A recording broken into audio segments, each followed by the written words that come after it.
In today's video, we are going to be talking about the fifth epochal revelation of spiritual truth to mankind, the Urantia Book. This book has mysterious origins, majorly coming together by a Chicago psychiatrist in the early 20th century, named William Sadler. Half the book is suspected as being automatic writing by a sleeping Chandler, and the second half of the over 2,000 pages just mysteriously apparated over time. Today, let's take a dive into the shallow end of the pool, which represents today's video on the Urantia Book, and discover 10 overall surprises that might be in store for you if you ever get your hands on this celestial text. Number 1. The size and scope of the universe. The Urantia Book introduces a vast, multi-layered vision of the cosmos, far beyond what traditional scientific models or most religious texts describe. The universe is depicted as a living entity, constantly expanding, with a hierarchical structure that includes local universes. The book suggests that the cosmos is divided into countless local universes, each governed by its own set of divine administrators. Our own local universe is called Nebadon, which includes Earth, which is known in the book as Urantia, and many other inhabited worlds. These universes are each part of a larger superuniverse system. When it comes to superuniverses, there are 7 of them, each overseeing trillions of inhabited planets, with billions of spiritual and material beings working together to maintain the cosmic order. These superuniverses are administered by celestial beings of immense power and authority. Paradise is at the very center of the universe, which is called the Eternal Isle of Paradise, the eternal and perfect home of God, from which all of creation emanates. Paradise is the ultimate source of all spiritual and material realities in the universe. Everything revolves around this center, a place beyond time and space, where the highest divine beings reside. The book also describes constellations, systems, and sectors within this vast framework. It's a vision that seeks to show you just how expansive and interconnected the universe truly is, emphasizing humanity's small yet meaningful place in its grand design. Fun fact, our system constellation is known as Satania. And if you recognize the name, you might want to watch my video on the Lucifer Rebellion for a deeper dive into all of this. Number 2, the concept of the Supreme Being. One of the most revolutionary ideas in the Urantia Book is the concept of the Supreme Being, or also known as God Almighty. This idea presents God as not a static, omnipotent being, but rather a growing and self-actualizing entity that evolves through space and time. The Supreme Being is described as a culmination of divine creature evolution in the cosmos. Rather than being a singular, unchanging force, the Supreme is seen as a dynamic God who learns, develops, and becomes more complete as the universe progresses.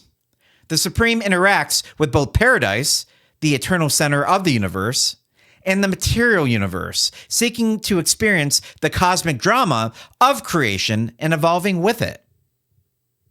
This idea contrasts with traditional religious views of an all-knowing, unchanging God. It offers a model where divinity itself is engaged in a constant process of becoming.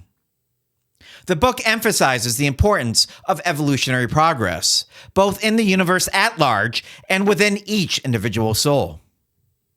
This reflects a relationship where even the divine itself is evolving, with the goal of achieving perfect unity and omniscient wisdom over time. Number 3, the evolution of the soul. In the Urantia Book, the soul is not a pre-existing entity, but an evolving spiritual reality that grows and matures through conscious experience. The soul's development is fundamentally connected to the individual's decisions and actions throughout their life. The journey of the soul is described as a gradual ascent, beginning with the material world and continuing beyond physical death. After death, the soul's journey continues in a spiritual realm, undergoing further growth in the afterlife. It is implied that this process may involve living on other planets, interacting with different cosmic orders, and ascending to higher spiritual realms, such as Jerusalem, a spiritual capital of our system. There is a plan of salvation that involves not just belief or worship, but a personal transformation, where an individual's mind, soul, and spirit are all refined through experience and choice. One surprising aspect of this teaching is that the Urantia Book views the soul's development as something directly tied to one's free will choices. How individuals decide to live their lives, interact with others, and align themselves with spiritual ideals, ultimately influencing the growth of each individual soul. Number 4, Jesus' dual nature in life. The portrayal of Jesus Christ in the Urantia Book is notably unique. It presents Jesus as both a divine Son of God and a mortal Son of Man. Both emphasizes the internal struggle he faced as he attempted to reconcile these two aspects of his nature. The Urantia Book describes Jesus as having two distinct identities. He is the Creator's Son, a divine being of extraordinary power, and also an evolving human, born in a mortal body. This dual nature gave him a special insight into both divine and human experience, allowing him to empathize with humankind while fulfilling his celestial mission. The book presents Jesus' life as an example of spiritual growth, not as a divine being who was already perfect, but as someone who struggled, learned, and grew throughout his lifetime. This is especially highlighted in his childhood, where he learns to balance his divine knowledge with his human limitations. The teachings and miracles of Jesus are framed not just as acts of divine intervention, but as a revelation of spiritual truths that are accessible to all people, regardless of their background or religion.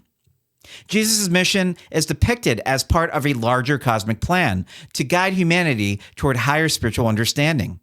Fun fact, did you know the only time Jesus got into serious trouble was when he used to make creatures out of clay that went against his culture and was rebuked by his father Joseph? Definitely an understandable prerogative for a creator son. Number 5, detailed cosmology. The Urantia Book offers an extraordinary level of detail about the structure and workings of the universe, extending beyond our physical universe to the higher spiritual dimensions. There are some key aspects of its cosmology that includes the central universe. The book describes paradise as the eternal, perfect center of the universe. It is the ultimate source of spiritual reality, and from here, the entire creation flows outwards, with each local universe being part of a grand unfolding design. The eternal sons of God is the management of divine beings, such as the creator sons like Jesus and paradise sons like Avenals, who each have specific roles in the evolution of their local universe. The local universes are governed by celestial hierarchies, involving everything from high-level spiritual administrators to angels and mid-level beings who support material creation. This cosmology also includes a hierarchy of spiritual forces, such as the infinite spirit, the eternal Son, and God the Father, each representing distinct aspects of divinity. The Father is the source, the Son is the both maternal and eternal truth, and the Spirit represents the unified force that flows through all things, typically representative as mind. One of the most surprising elements is the depiction of how all beings in the universe contribute to an ever-expanding creation. The work suggests that there is no end to the process of creation, with more and more beings being brought into existence as the universe expands towards greater complexity and spiritual maturity. Number 6, the role of divine messengers. In the Urantia Book, divine messengers, often called revelators, are pivotal in bringing cosmic truths to the inhabitants of various planets. These beings are not just sent to Earth, but are found across countless worlds, helping to guide civilizations in their spiritual development. Melchizedeks, for example, are portrayed as ancient beings who are sent to various planets to initiate spiritual truth and lay the foundation for future religious systems. One surprising revelation is the suggestion that Melchizedeks lived on Earth and influenced religions long before the advent of Jesus. Think of them like teacher priests. The Creator's sons, like Jesus, are another example of divine messengers. They are described as playing a direct role in the spiritual evolution of our planet's inhabitants, coming in human form to teach spiritual truths on their bestowal planets, and they heal and lead men by example. These messengers are not just passive beings. They engage in the daily lives of people, guiding individuals and civilizations to deeper spiritual understanding, much like the prophets have historically done of old. Number 7, the history of religion on Earth. The Urantia Book offers a detailed history of Earth's religions, showing that religious ideas have often evolved over time as part of a divine plan to progressively reveal spiritual truths to humanity. The history starts with primitive human worship and progresses to more sophisticated religious systems, such as those found in ancient Hebrew religion, Zoroastrianism, and later, the teachings of Jesus. Each of these religious movements is seen as a stepping stone in humanity's spiritual evolution. They are divinely inspired revelations designed to awaken humanity's understanding of God's nature and human potential. Surprising for many readers, the Urantia Book suggests that even pre-existing religious traditions had a divine purpose in helping humanity understand higher spiritual concepts, even if they were initially incomplete, offering both redactions and modifications to both the New and Old Testament Bible. Number 8, the midwayers. One of the more unusual concepts in the Urantia Book is the existence of midwayers, a class of spiritual beings that exist between humans and higher celestial beings. Since the Urantia Book does not believe in reincarnation on planets of origin, it describes these entities as being most related to divine beings, such as angels, and halfway between them and ourselves. Hence the term midway. These beings are said to serve as intermediaries who help guide humanity on its spiritual journey. Midwayers have human-like forms and minds, but exist on a higher spiritual plane. They are said to interact with humans, influencing events and guiding souls toward higher spiritual awareness. They are sometimes depicted as invisible helpers, playing a role in the revelation of divine truths. The idea of these beings is unique in that it emphasizes that humanity is not alone in the spiritual universe. There are countless beings actively engaged in helping us on our journey.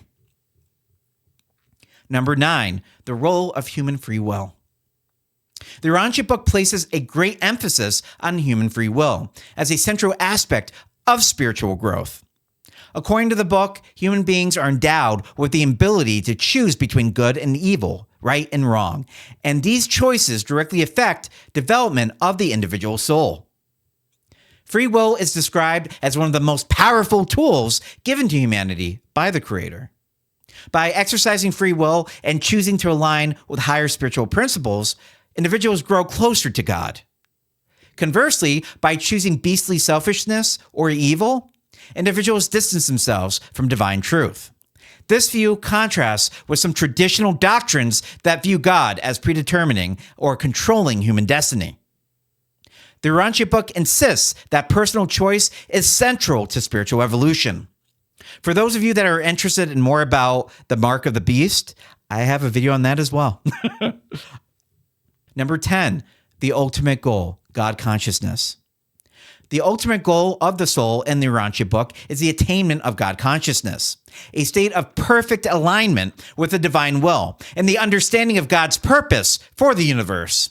This is not just a theoretical or abstract goal, but a state of being where individuals live in complete harmony with the divine order, which of course is called the age of light and life. It's a state where one experiences perfect love, wisdom, and compassion in every aspect of life. Achieving God consciousness is a process that continues even after death, where the soul continues to evolve through spiritual realms, eventually reaching a level of enlightenment that transcends earthly experience. It is speculated by a few of the celestial authors of the Urantia Book that our future destiny may lie in an administrative role of some kind, due to the extensive training we receive as we ascend towards the central master universe. These 10 points are just a glimpse into the profound and complex teachings of the Urantia Book. Its surprising concepts invite readers to think deeply about the nature of reality, the universe, and the divine. I hope you enjoyed today's video, and I will see you on the next one.